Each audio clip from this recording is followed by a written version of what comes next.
Daniel é o que nós vamos chamar de um vidente entre os profetas. A gente tem no Daniel, e aí é uma coisa interessante, na Bíblia hebraica, Daniel não é profeta.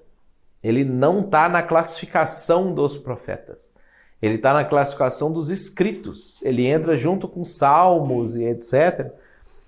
Porque na perspectiva hebraica, como Daniel não pregou para os reis, para nenhum rei, já que ele foi levado para a Babilônia no cativeiro novinho, e ele viveu a vida inteira dele lá, e ele foi um governante, ele não seria, ou não se classificaria como um profeta. Só que Jesus chamou Daniel de profeta. Jesus atestou o ministério profético em Daniel, apesar dele ser diferente. Então, a gente vai perceber que o ministério de Daniel, ele é diferente de todos os outros.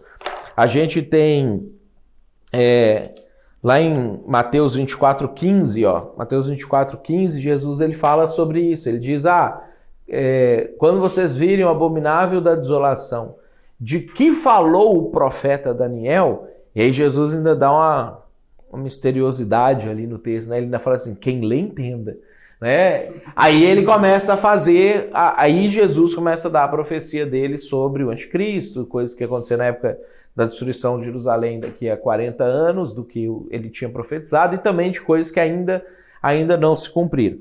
Mas Daniel, a gente vai estudar bastante o livro de Daniel a partir da próxima matéria de escatologia. Lá no capítulo 9 de Daniel é onde nós temos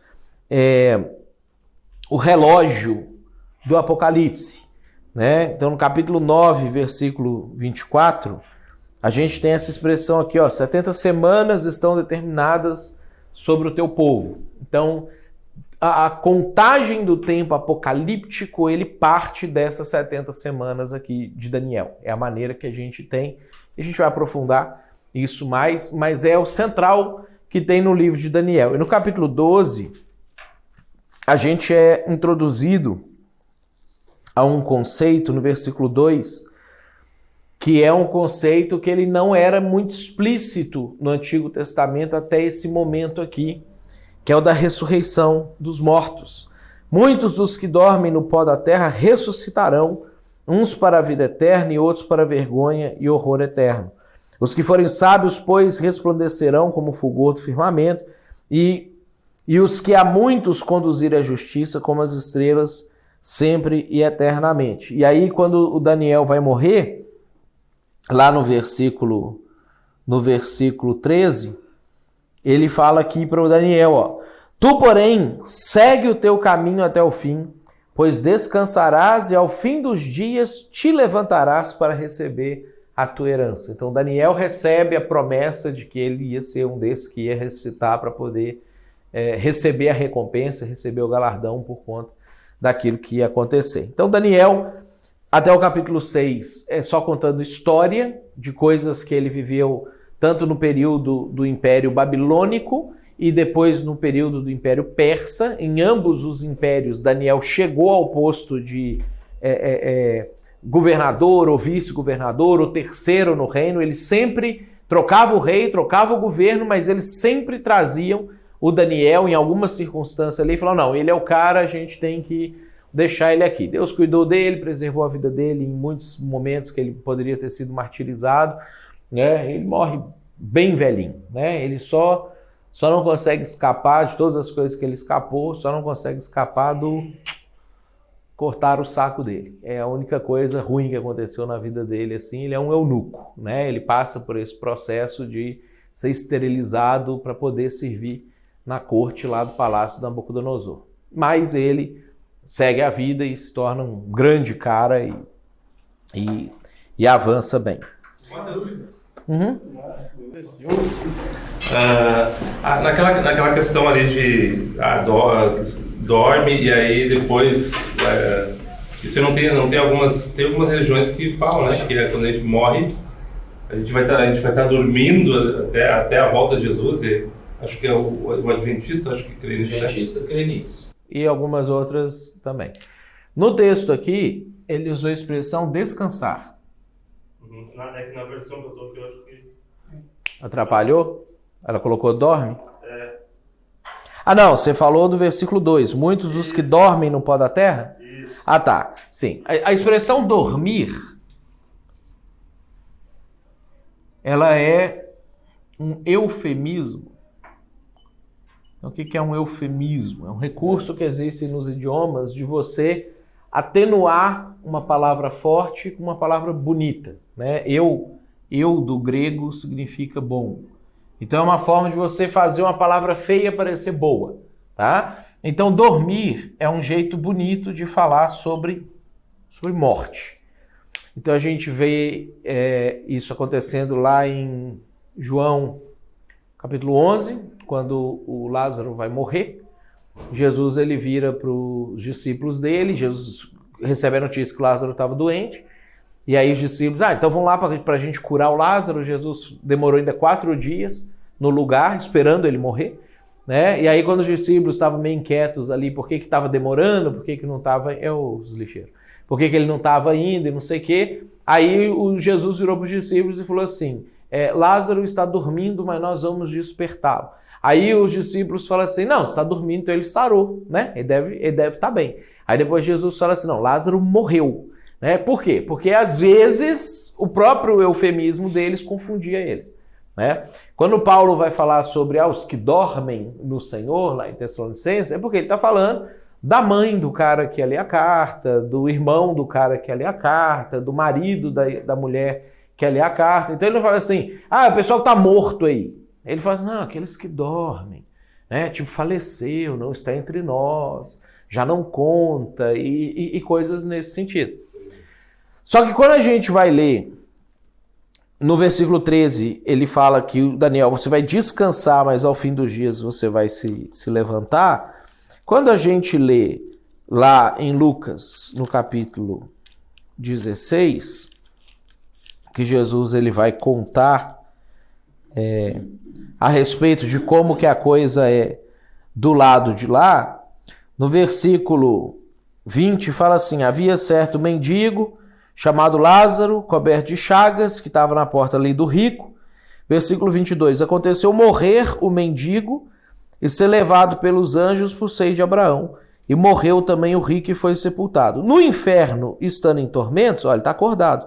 Levantou os olhos, viu ao longe Abraão e Lázaro no seu seio, e clamando disse, Pai Abraão, tem misericórdia de mim, e manda o Lázaro molhar a ponta do dedo e me refrescar a língua, porque eu estou atormentado nessa chama. Disse-lhe, porém, Abraão, filho, lembra-te que recebeste os bens em tua vida e Lázaro igualmente os males. Agora, porém, aqui ele está consolado e tu estás em tormentos. Então, assim, o descanso, o consolo é consciente. Não é um descanso desligado da existência, não é um descanso inconsciente. As pessoas estão acordadas, elas sabem o que está acontecendo. Um cara lembra quem o outro cara é, um cara está sofrendo, o outro está sendo abraçado lá pelo Abraão, o cara está batendo um papo com o Abraão, que já tinha morrido há 2000 anos atrás. Nesse momento aqui estava. A gente vai ver mais profundamente escatologia também, que a gente fala sobre os infernos, mas até Jesus morrer na cruz e descer ao inferno para resgatar essa galera lá, estava todo mundo lá. Só que lá no inferno tinha um lugar bom e um lugar ruim. Né? A palavra inferno significa lugar inferior, não significa lugar ruim necessariamente. Então eles estavam lá, só que estava todo mundo consciente, todo mundo acordado, todo mundo sabendo o que está acontecendo, conversando, inclusive, né? Mas o Lázaro está descansando. E tá bom. Tem uma água lá que o cara identificou lá que ele tinha, e tá lá Abraão abraçando ele, não sei o que. Ele fala, pede o Lázaro para vir aqui. Não, cara. Ele era seu servo quando você estava vivo ali, e você ficava mandando para ele, vai, faz isso, faz aquilo outro, isso aqui, acabou esse negócio. Aqui agora ele vai ser consolado e você vai ficar atormentado nessa chama aí. Tá todo mundo acordado. Então, todos os textos bíblicos, que a gente vai ver mais texto, todos os textos bíblicos que relatam as pessoas mortas, elas estão acordadas, e conscientes, interagindo, esperando a ressurreição, mas as almas estão tudo alerta, tudo normal. Lá em Ezequiel, aquela visão do Vale dos Ossos Secos, ele é algum tipo de vislumbre do que seria lá depois no julgamento do Apocalipse? Não, ali capítulo 36 é uma profecia a respeito da restauração do povo de Israel como povo, depois de que eles tinham sido completamente arrasados. Então não tem aquela revelação dupla, tipo, é só para aquele momento. Provavelmente ela era para aquele momento e ela era para agora, o que aconteceu em 1947, 48. Quando teve a restauração do Estado de Israel e os judeus, depois de 2000 anos fora da terra, quando ninguém imaginava que isso ia acontecer, e ninguém mesmo, porque toda a escatologia produzida em academia teológica das igrejas reformadas, presbiterianas, etc., quando chegava nos textos de Apocalipse que dizia que ia ter um Estado de Israel em Israel, ia ter judeu em Israel, eles falavam assim, não, isso aqui é simbólico, porque isso aqui nunca vai acontecer, porque já tem 1500 anos que não existe judeu em Israel mais. Então isso aqui deve ser simbólico, blá, blá, blá, blá, blá, blá. Porque eles não acreditavam que um dia Deus ia restaurar o Estado de Israel. Aí se cumpre de novo, e aí eu acho que ele tem significado duplo, mas que também já aconteceu, a restauração do povo de Israel em Israel. Que é o que desde então eles estão morando lá e cada ano que passa, mais e mais judeus migram para lá e vão para lá, e eles já começaram a descobrir alguns perdidos de outras tribos de Israel, tribo de Manassés, tribo de Simeão, tribo de Ruben, e vai migrando gente, que às vezes estava na Índia, gente estava na Etiópia, gente que estava no Iraque, e começa a migrar para lá. Hoje eles têm os testes de DNA, né? Então ele faz o teste de DNA e ele consegue identificar a descendência do cara e às vezes vincular ele até na tribo, numa tribo específica. Que ele tá. Mas, e pela questão da visão deles em cima do Pentateuco, da Torá, né, que eles usam, é assim que eles usam, né? Tem aquelas regras lá das origens, né, das ordens, em relação às famílias, que eles ainda usam isso? Não, aquilo terminou. Eles nem conseguem aplicar aquilo mais. Então tem muito. A própria questão sacrificial inteira eles não fazem, porque não tem templo. Eles não podem fazer um altar em qualquer lugar que eles quiserem. Então tem muitas questões da Torá que eles não cumprem. Esse é mais um reforço de que Jesus é o Messias, não precisa cumprir. Eles aceitando Jesus como Messias, eles resolveriam todas as questões de problemas teológicos e teopráticos, por exemplo, que eles têm, e que eles têm que ficar inventando doutrina e teologia para dizer por que ele é salvo sem fazer o sacrifício animal, sem ter templo, sem seguir o sacrifício arônico. Sem... Tu no caso, é judeu messiânico, né? E tu... judeu. É normal. Sim. Mas na tua visão, tu acredita que em algum momento existe a possibilidade do judeu caminhar na linha de aceitar isso? Vai acontecer, mas só com Jesus. Só a Bíblia se cumprir. Vai ter sempre judeus aqui, ali, não sei o que, aceitando Jesus. Isso tem todos os dias. Igual tem brasileiro, americano, alemão, gente de todos os países, inclusive de Israel, que aceita Jesus normal. Mas como nação, da nação inteira se converter, vai ser só quando Jesus voltar. E tem as profecias a respeito disso também.